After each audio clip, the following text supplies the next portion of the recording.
세상에 떠도는 기묘한 괴담들. 첫 번째 이야기. 전국의 낚시터에서 겪었던 소름 끼치는 괴담들. 첫 번째 이야기. 2년 전, 강 낚시를 조금 더 중앙에서 해보자며 겁도 없이 두 귀의 자리를 잡았습니다. 그곳이 메기가 잘 잡히는 포인트였습니다. 채집망을 넣어두고 3일만 놔둬도 35cm가 넘는 메기가 두세 마리 잡혀 있을 정도였는데, 그런 좋은 포인트에 진입해 두 개 앉아서 낚시를 즐기다 그만 깜빡 졸았습니다. 잠시 졸다가 눈을 뜨고 찌를 봤을 때 6대 낚싯대 중 3번과 4번 사이에 뭔가 시커먼 것이 물 위에 떠 있었습니다. 뭔가 있나 싶어 계속 쳐다보면 아무것도 없어서, 또 졸고 눈을 뜨면 이번엔 2번과 3번 사이에 뭔가 있고, 또 살펴보다가 아무것도 없어서 졸다가 눈을 다시 뜨면 1번과 2번 사이에 꼭 저승사자처럼 생긴 게 물 위에 있었습니다. 워낙 그런 쪽으로는 안 믿는 편이라 근처에 가로등이 제가 눈을 감고 있어도 제 눈에 피로를 주어 밝은 부분이 더 밝게 보여 주위가 어두워져 이런 현상이 일어나나 싶었습니다. 그때까지도 그 무엇인지에 알 수 없는 건 떠 있던 상태였습니다. 그러다 다시 한번 깜빡 졸았는데 이번에 또다시 안 보여서 역시 착각이었구나 싶었습니다. 근처에 살림망이 튼튼하게 고정되어 있나 확인하려고 왼쪽으로 돌아보려는데 그곳엔 무엇인가 저를 내려다보고 있었습니다. 물론 얼굴은 보이지 않고 단지 저승사자처럼 검은 도포에 삿갓을 쓴 형태만 보였는데, 낚시를 접고 집에 가려고 했지만 숨이 턱턱 막혀오고 온몸은 떨렸습니다. 그렇게 1시간 같은 1분이 지난 다음에야 몸이 움직였습니다. 이후 낚싯대고 뭐고 다 놔두고 집으로 미친 듯이 도망갔습니다. 다음날 직장 동료와 함께 가서 낚싯대와 살림망을 접으며 어제 이야기를 했더니 자기도 그런 비슷한 경험이 있다고 했습니다. 그래서 이곳 근처로도 잘 지나가지 않는다고 말했습니다. 두 번째 이야기. 4년 전 충남 쪽에서 7월쯤에 밤낚시를 하는데 갑자기 몸이 주체할 수 없을 정도로 춥고 떨려서 이상하다 싶었습니다. 그때 텐트 밖으로 휙 하고 날아가던 한 여자분과 눈이 마주쳤는데, 목이 한없이 돌아간 뒷모습인데도 얼굴이 돌아서 저와 눈을 계속 마주친 상태였습니다. 무서운데 몸이 굳어서 도망도 못 가겠고 휴대폰 플래시부터 켜고 겨우겨우 차로 가서 진정할 수 있었습니다. 이후 사고 날까봐 운전도 못하고 밤새 뜬 눈으로 있다가 해 뜨자마자 집으로 향했습니다. 세 번째 이야기. 벌써 몇 년 전 일입니다. 너무 기억에 많이 남아 그쪽 자리 근처에는 낚시를 갈 엄두가 나지 않습니다. 그 자리는 거의 절벽에 가까운 자리라 오르내리기 힘이 들고 길도 미끄럽고 험합니다. 제가 혼자 낚시를 즐기는 편이라 그날도 혼자 낚시를 하고 있었는데 밤 11시 넘어 12시가 다 되어 갈 때쯤입니다. 그때 이상한 기운이 느껴졌습니다.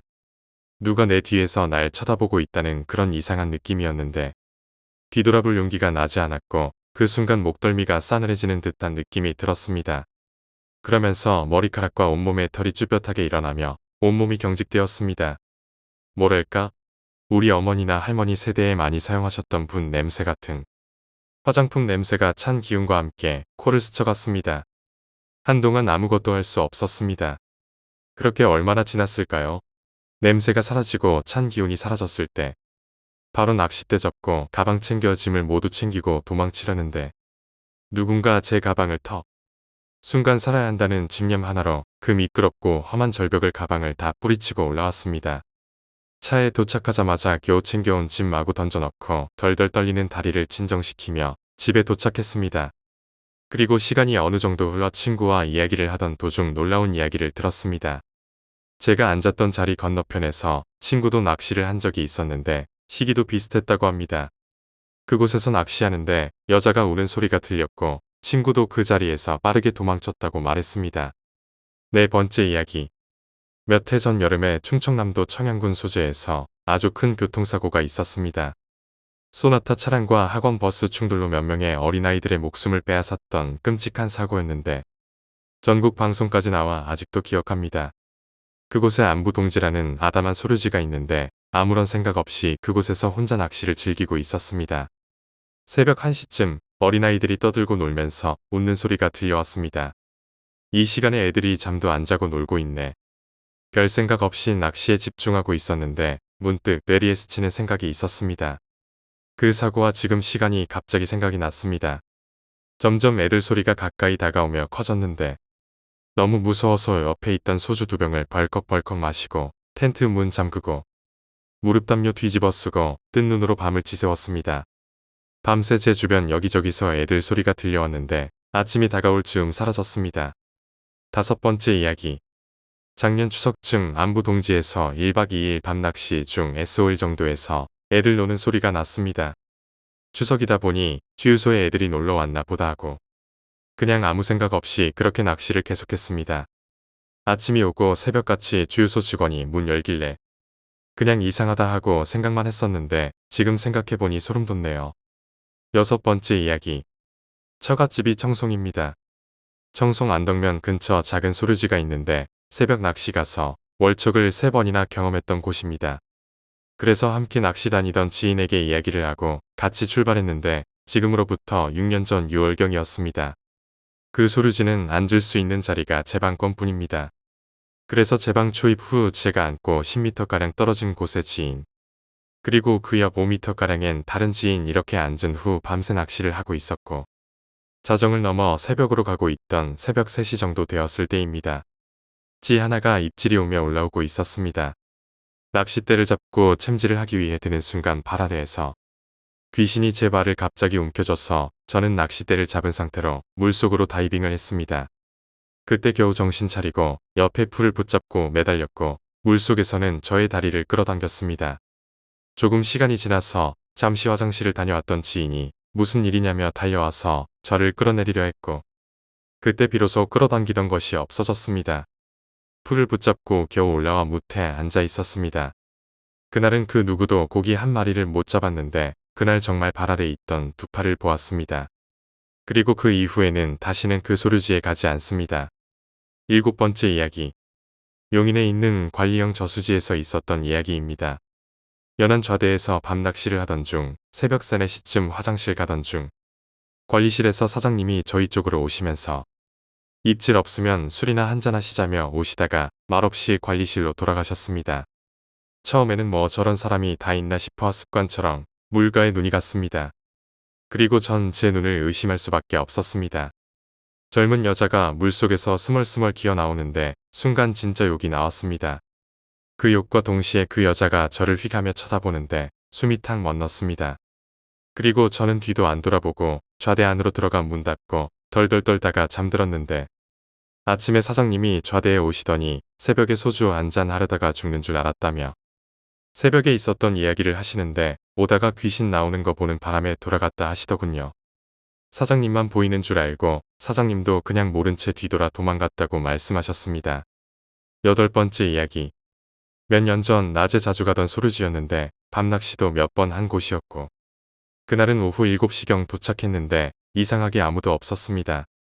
주차하는 곳 맞은편은 과수원이었는데 그곳을 가려면 상류 쪽을 돌아 사람들의 발길에 만들어진 길을 따라 작은 무덤 2개를 지나야 했습니다.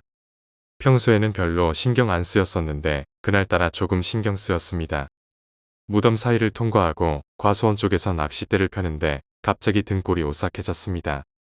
처음 간 곳이라면 낯설어서 그럴 수 있지만 몇 번가 본 곳이었는데도 이상하게도 그날따라 등 뒤에서 누군가 쳐다보는 느낌이 들었습니다.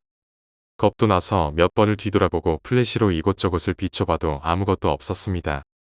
수심 또한 사람이 충분히 익사할 수 있는 수심이라 물을 바라보고 있으면 무언가 나를 잡아당기는 느낌이 든다고 해야 하나? 그날따라 섬뜩한 기분이 들었습니다. 영화 살인의 추억에 보면 여자가 남편 마중 나갈 때 노래를 부르고 그 노래와 같은 휘파람 소리가 논 쪽에서 들렸습니다. 여자는 잠시 멈칫하더니 우산과 플래시를 손으로 다시 한번 움켜잡고 곁 눈질로 논을 쳐다보고 달리기를 시작하는 장면과 같다고 해야 할까요? 그런 비슷한 기분이 들었습니다. 저도 곁 눈질로 뒤와 물가를 쳐다보며 낚싯대를 잡기 시작했는데 3대를 폈는데 접는 시간은 불과 30초 정도였습니다. 이제 남은 것은 무덤 사이를 통과해야 하는데 앞이 캄캄했습니다. 이미 주위는 칠흑같이 어두웠고 들어올 때 무심히 쳐다본 무덤가에 신발이 생각이 났습니다. 저는 미친 듯이 풀숲을 헤치고 달리기 시작했습니다. 플래시는 겁이 나서 멀리 못 비추고 발 앞만 비추며 뛰면서도 뒤에서 누군가 따라오는 듯한 느낌은 지울 수가 없었습니다. 다행히 차에 탔고 시동을 급하게 걸고 내려오면서 룸미러로 뒤를 무심결에 쳐다봤는데 소리지 끝에 누군가 서 있는 듯한 형상이 보였습니다. 그 뒤로 혼자서는 절대 밤낚시를 안 합니다. 또 지금도 그 소리지 근처도 가지 않습니다.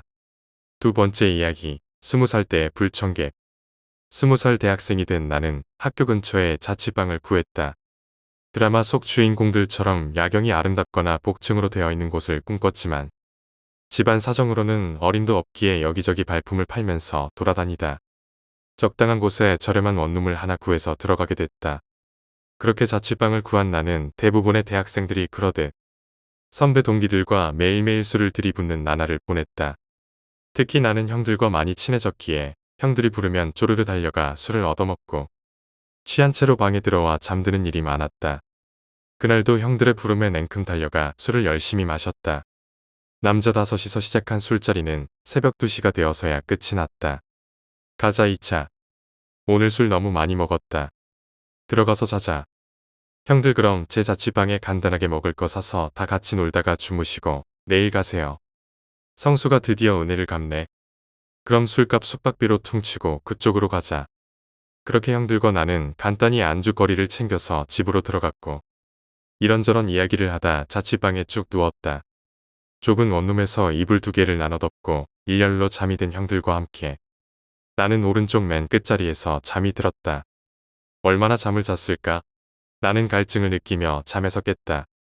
새벽 창밖에서는 가로등 불빛이 창문 안으로 살짝 발을 걸쳐 방 안의 어둠과 섞여 있었고 내 옆에 일렬로 누운 형들이 내뿜는 코 고는 소리와 숨소리가 작은 방을 채우고 있었다.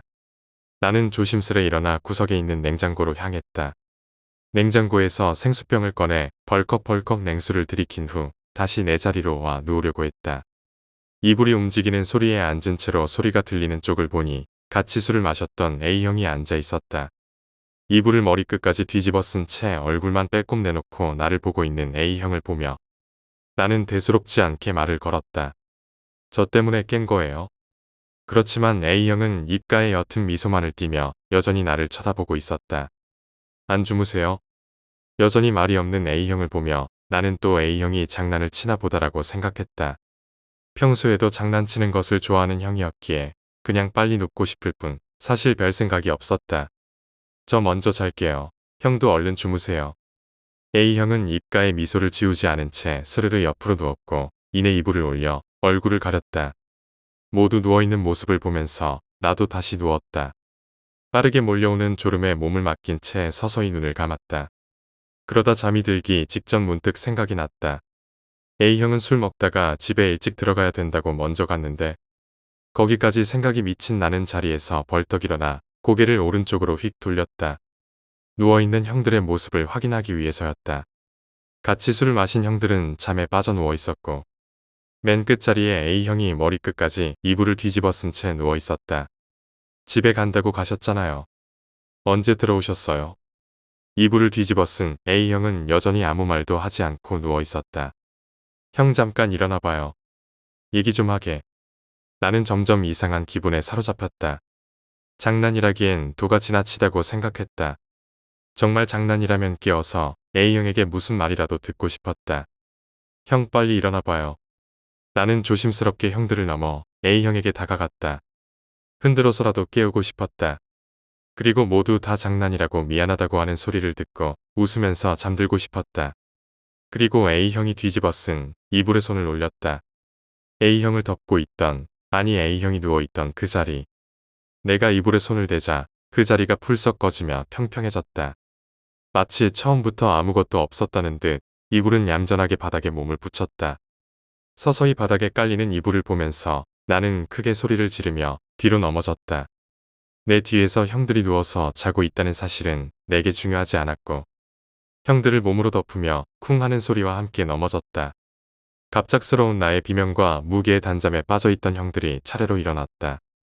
눈도 제대로 뜨지 못한 형들과 소란스러운 나에 비해 A형이 있었던 그 자리는 너무나도 고요하고 섬뜩했다. 뭔 일이야? 꿈꿨냐?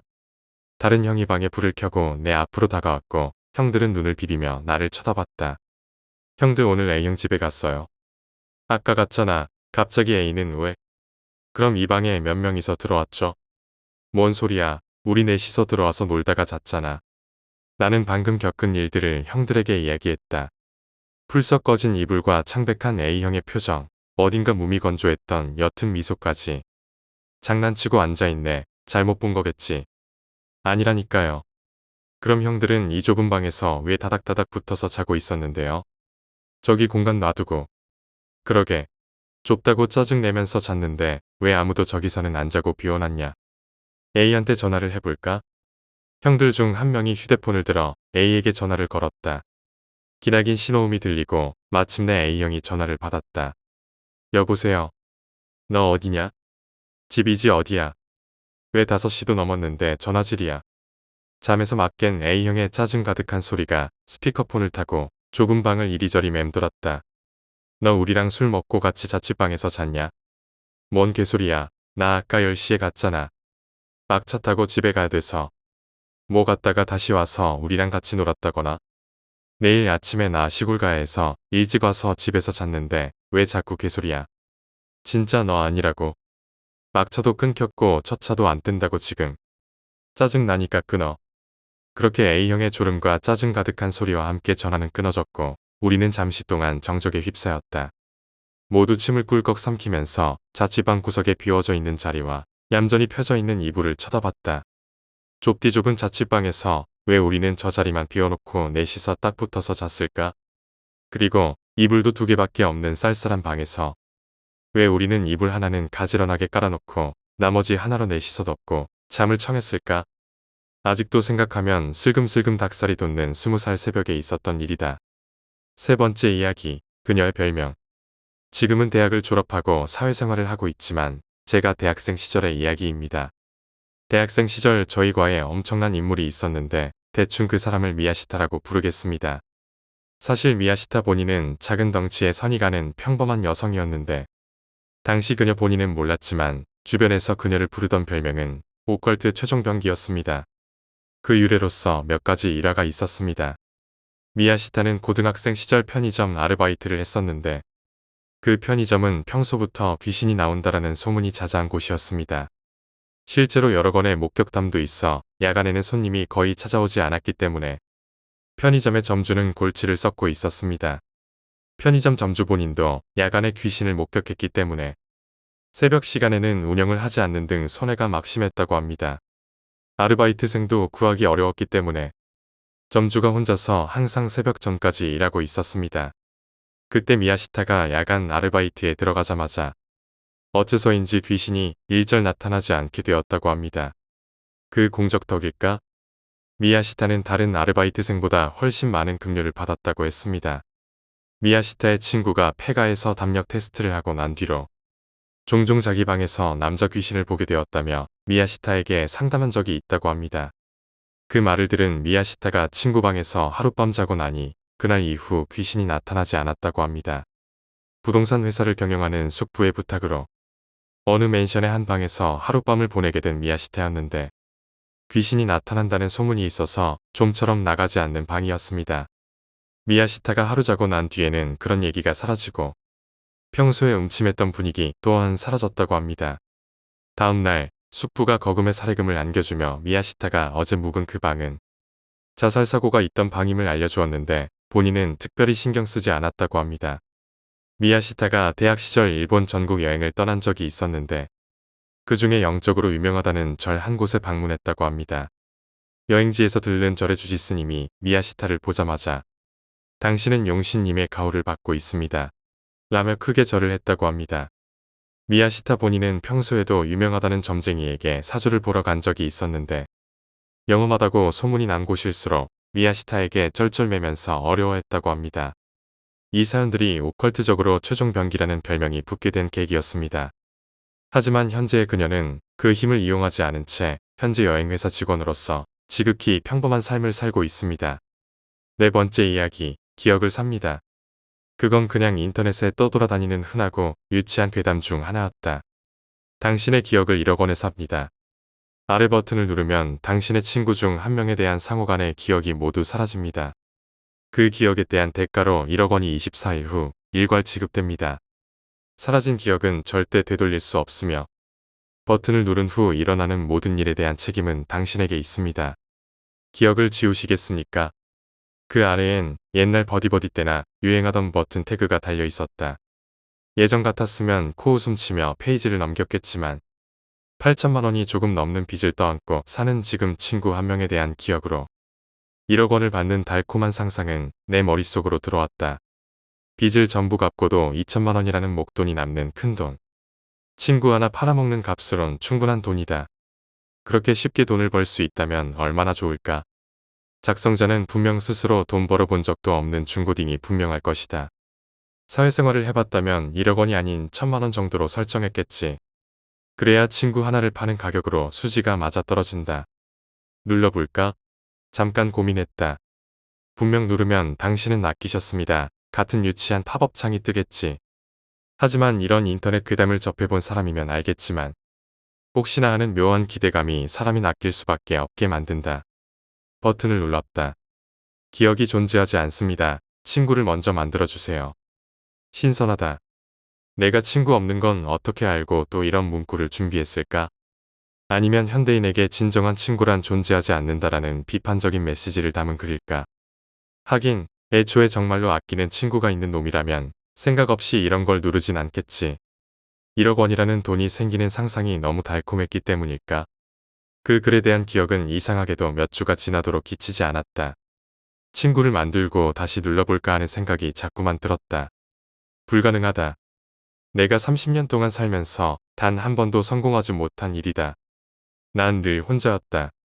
내가 이상한 건지 세상이 이상한 건지 내 주위엔 늘 사람들이 없었다. 외로웠다. 미치도록 외로웠는데 그걸 티내면 오히려 더 날 피할까봐 외로움에 익숙한 척했다. 결국 30년 동안 친구 하나 만들지 못한 인생. 그게 내 인생이었다. 난 소비자면 소비자지 절대 판매자는 되지 못한다. 갑자기 우울해졌다. 그냥 죽어버릴까?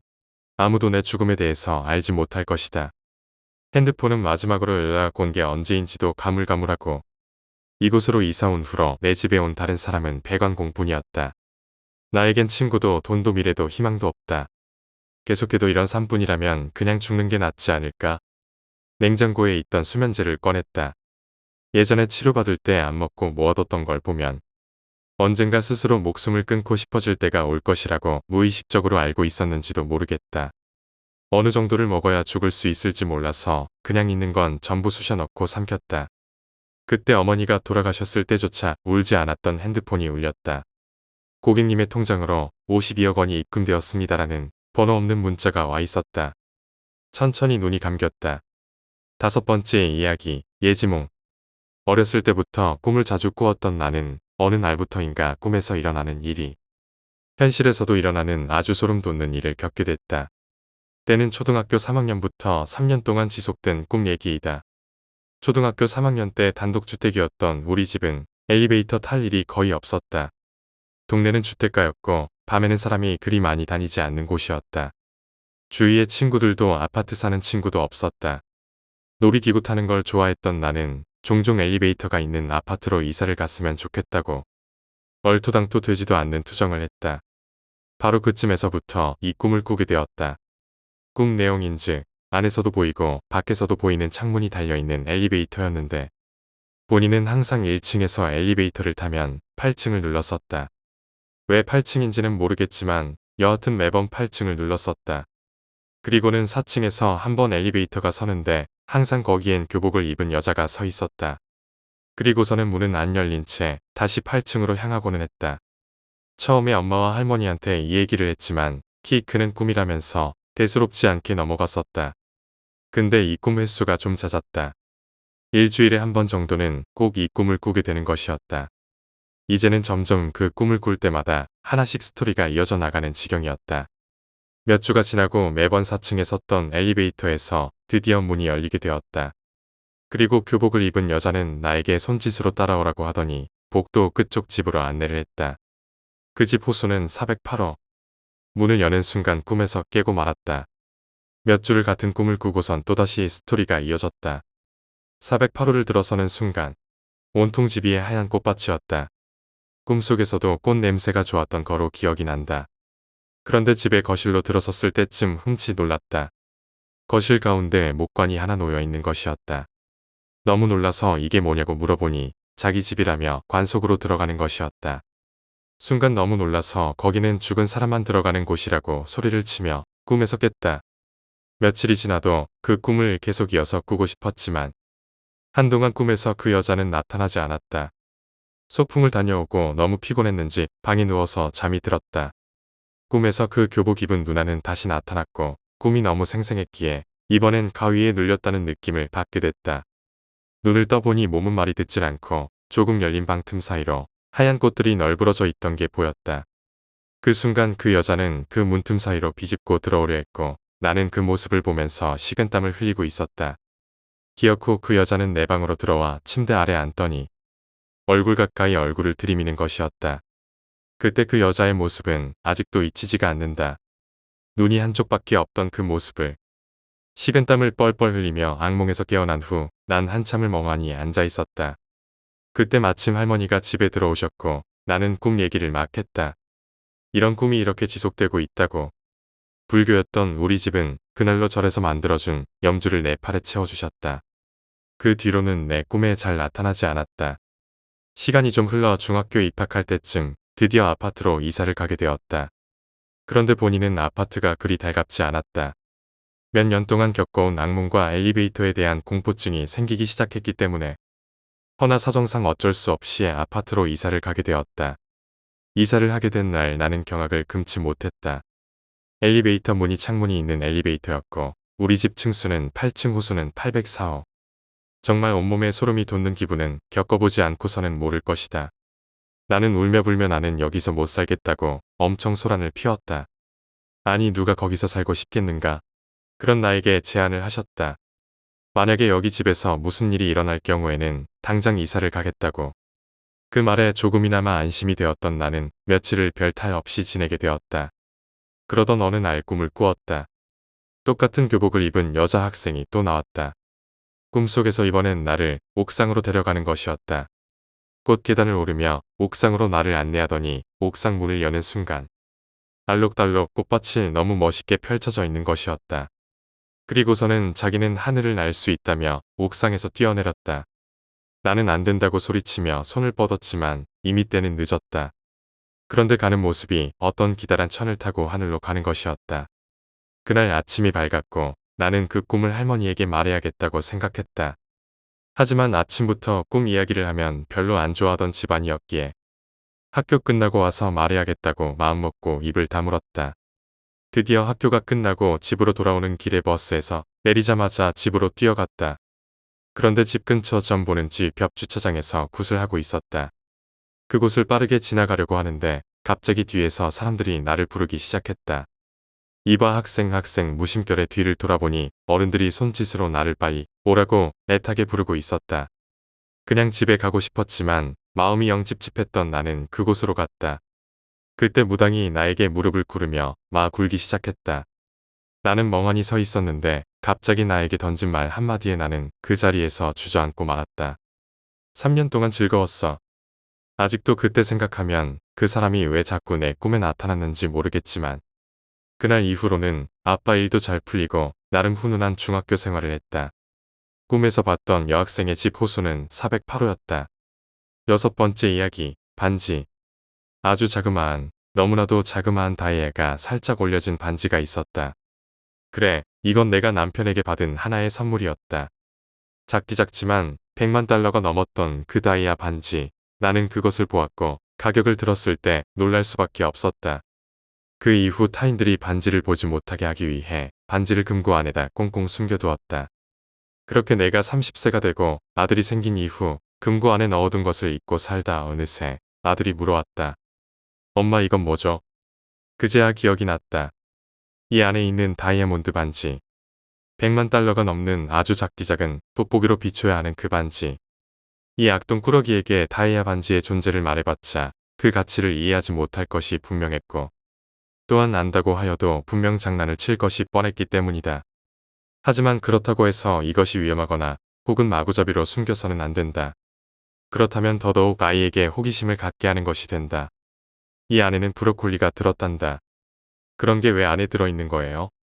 그건 잭, 내가 엄마 말을 듣지 않는다면 저녁으로 브로콜리를 줄 것이기 때문이지. 이 말이 끝나자 아들은 웩하는 소리와 함께 금고에서 시선 자체를 떼어버렸다. 어린아이들은 브로콜리를 싫어한다. 물론 나도 마찬가지다. 초록색 덤불처럼 생긴 맛없는 음식으로 식욕이 당기는 맛도 모습도 아니고 그저 수프에 들어가면 먹을 수 있는 음식이기 때문이다. 그건 그렇고 이 금고 비밀번호가 뭐였지? 금고는 아주 오래된 다이얼식이었다. 분명 다이얼의 번호는 그때 당시 가장 좋아하던 번호를 만들었을 터인데 그것이 잘 기억이 나지 않는다. 대체 어떤 숫자였는지. 10하고 9. 아니다. 문은 열리지 않고 아직도 굳게 잠겨 있다. 한 20번 정도 반복을 하고 이내 지쳐 소파에 누워 정신을 가다듬었다. 내가 왜 이러고 있는지, 뭐 하자고 이렇게 힘들게 있는지. 그저 피로감으로 휩싸인 채로 한숨을 푹 내쉬고 그해 가장 인상 깊었던 일을 생각했다. 그래, 그게 있었지. 4하고 2. 마침내 문이 열렸다. 그 안에는 작지만 반짝이고 영롱한 빛을 내는 다이아 반지와 그 반지를 낀 채 꽉 낀 반지를 뺄 수 없었던 남편의 손이 튀어나왔다. 4와 1. 남편의 기.